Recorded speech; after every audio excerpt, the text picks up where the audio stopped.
নিজের নির্বাচনী এলাকা ঢাকা ১৭ আসনে ধানের শীষের পক্ষে ভোট চেয়েছেন বিএনপির চেয়ারপারসন তারেক রহমান। রাজধানীর মিরপুর ইসিবি চত্বরে পথসভায় তিনি বলেন, আমি এই এলাকার সন্তান। শিশু বয়স থেকে এই এলাকায় বড় হয়েছি। আমার এবং আমার ভাইয়ের সন্তানরা এখানে জন্মগ্রহণ করেছে। আমি আপনাদের প্রার্থী ধানের শীষের প্রার্থী এই এলাকা থেকে ঢাকা ১৭ থেকে আমি এই এলাকারই সন্তান। আমি জীবন শুরু থেকে এই এলাকায় ছোটবেলা থেকে আমার শিশু বয়স থেকে আমি এই এলাকাতেই বড় হয়েছি। আমার সন্তানেরা এই এলাকায় জন্মগ্রহণ করেছে, আমার এবং আমার ভাইয়ের। আমাদের বিয়ের সাথে এই এলাকারই হয়েছে। কাজেই আমি এই এলাকারই সন্তান এবং এই এলাকার সন্তান হিসাবে এই এলাকার মুরব্বী, এই এলাকার মাদের কাছে, এলাকার ভাইদের কাছে, এলাকার বোনদের কাছে আজ আমি ধানের শীষের জন্য ভোট চাইছি। ৮ ফেব্রুয়ারি রোববার বিকেল ৩:৩০টার দিকে পথসভার মঞ্চে উঠে নেতাকর্মীদের হাত নেড়ে শুভেচ্ছা জানান তিনি। পরে ৩:৩৭ বক্তব্য শুরু করেন। তারেক রহমান বলেন, এটি নির্বাচনী পথসভা, মানুষের চলাচলের রাস্তা, তাই বক্তব্য বেশি লম্বা করব না। আজকে যেহেতু এটি একটি নির্বাচনী পথসভা, সেই জন্য আমরা আমাদের বক্তব্য বেশি লম্বা করব না, কারণ মানুষের চলাচলের কষ্ট হবে। ঢাকাকে নিরাপদ শহর হিসাবে রূপান্তর করার অঙ্গীকার ব্যক্ত করে তারেক রহমান বলেন, যাতে মা বোনেরা নিরাপদে যেকোনো সময় চলাচল করতে পারে এবং নিরাপদে ব্যবসা বাণিজ্য করতে পারে সেই ব্যবস্থা করা হবে।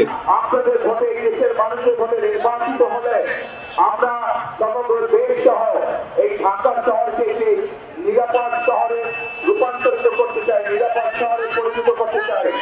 এই শহরে মা বোনেরা নিরাপদে নিশ্চিন্তে যে কোনো সময় মিলে যে কোনো সময় হাঁটতে পারবেন।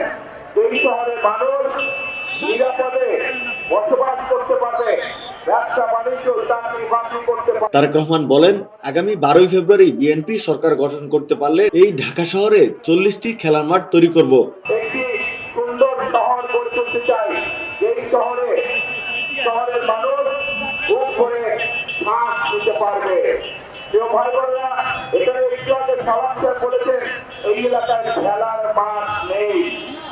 আপনাদের সকলের জানার জন্য আমি বলতে চাই যে ইনশাআল্লাহ আপনাদের দোয়ায় আল্লাহ আমাদের বিএনপি ১২ তারিখে সরকার গঠন করলে শুধু এই এলাকাতেই নয়, ঢাকা ১৭তেই নয়, আমরা সমগ্র ঢাকা শহরে অন্তত ৪০টি খেলার মাঠ তৈরি করব, যাতে করে আমাদের সন্তানেরা খোলা মাঠে খেলাধুলা করতে পারে, যাতে করে আমাদের মুরব্বীরা ইসিবি চত্বর থেকে জসিমউদ্দিন পর্যন্ত রাস্তা প্রশস্ত করার অঙ্গীকার করেন তারেক রহমান। তিনি বলেন, আবারও বিনীত অনুরোধ করতে চাই, ১২ তারিখ ধানের শীষের পক্ষে ভোট চাই।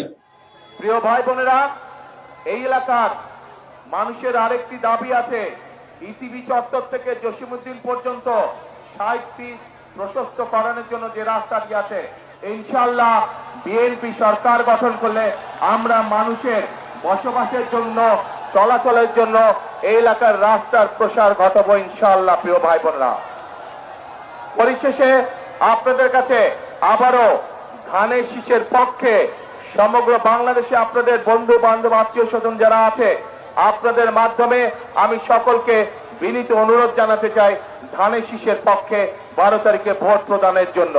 এবং আমি যেহেতু এই এলাকারই সন্তান, আমি আপনাদেরই সন্তান, এই এলাকার সন্তান, সেই জন্য এই এলাকায় ধানের শীষের প্রার্থী হিসাবে আপনাদের কাছে ১২ তারিখে ধানের শীষের পক্ষে আমি ভোট চাই। ধানের শীষকে জয়যুক্ত করে আমাকে, যেহেতু ছোটবেলা থেকে এই এলাকায় বড় হয়েছি, এই এলাকার জন্য এবং এই এলাকার মানুষের জন্য আমাকে আপনারা কাজ করার সুযোগ দিবেন, এই প্রত্যাশা ব্যক্ত করে আজ আপনাদের কাছ থেকে আমি বিদায় নিচ্ছি। ইনশাআল্লাহ আপনাদের সাথে দেখা হবে। দোয়া করি আপনারা সকলে সুস্থ থাকেন, ভালো থাকেন। আমার জন্য দোয়া করবেন যাতে আমি এই এলাকা সহ সমগ্র বাংলাদেশের জন্য, বাংলাদেশের মানুষের জন্য যাতে আমি কাজ করতে পারি। মেহেদী হাসান রিয়াদ, কাল প্রকাশ, ঢাকা।